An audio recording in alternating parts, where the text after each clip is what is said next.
A sudden drop in the stock market can be scary. The S&P 500 wiped out nearly $4 trillion in market value over the past 10 sessions.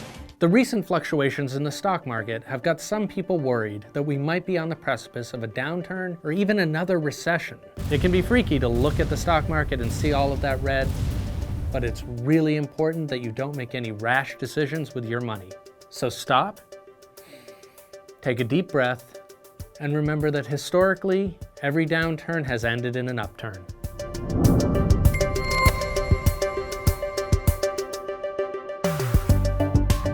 What's going to happen in a day or a week or a month or a year even?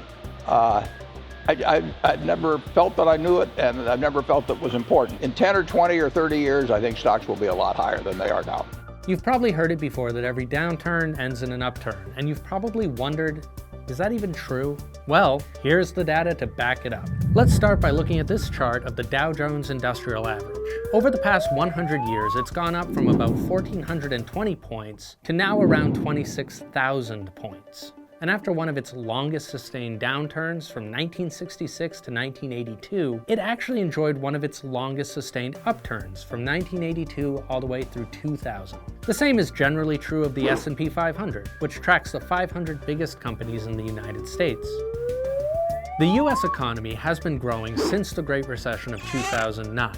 In truth, no one is exactly sure when that growth will slow or even stop. But even if we are about to enter a downturn, it makes sense for long-term investors to stay the course and ride it out. It's worth remembering that even as bad as the Great Recession was, it resulted in a very long economic upturn. That's not to say a downturn won't hurt. If you're planning to retire right when a downturn hits, it can cause problems.